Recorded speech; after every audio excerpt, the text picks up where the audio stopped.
the miss on non-farms, and it started getting me worried about the state of the dollar and what that's going to do to sort of derail a lot of central bank assumptions for 2008 and 18. This is a pretty substantial thing going on, isn't it? Could be. I mean, it depends on what happens on the other side, right? So when you think about weakness of the dollar, that implies strength of other currencies. Strength of other currencies implies that they don't have to be as aggressive with their interest rate hikes. So it tempers the expectations among other central banks for hiking. But we didn't have very strong expectations anyway that central banks were going to hike that much.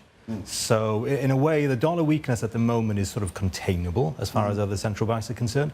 Where it might become more interesting is if this implies a shift towards stronger currencies elsewhere, whether we start getting the rhetoric again on things like currency wars, and whether we start seeing just the rhetoric just kicking off again on our currencies are a little bit too strong, what can we do about it? And you start getting into this sort of debate once again. Yeah, and as we were ending last year, a lot of people were saying, look at Japan, keep looking at China, it's been an underperformer, and of course Europe remains one of our favorite sectors. But I mean, if this keeps up with the dollar, which was unexpected in October and November, the Europeans might be going, oh my goodness, this could really ruin things if the euro is stronger than we want. It could sort of, I mean, it's delicate to start with, and it could really, really rub salt in, right?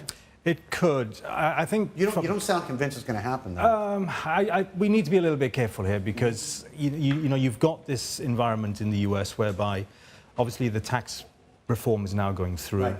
You've got the rate hikes going through as well. The reason that people have become more negative on the dollar is really because of the twin deficits, the implications for the twin deficits, but also because you're actually seeing action elsewhere. So what I mean by that is we're certainly seeing on our proprietary metrics that we're seeing a pickup in inflation elsewhere, which means that the Japanese may be less aggressive this year in terms of monetary accommodation.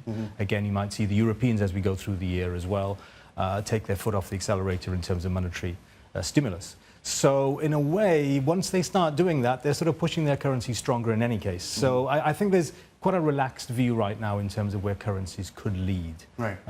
It'll be an issue for Europe if euro-dollar gets to 125. That's a big issue because then we're back in deflationary territory again, importing deflation.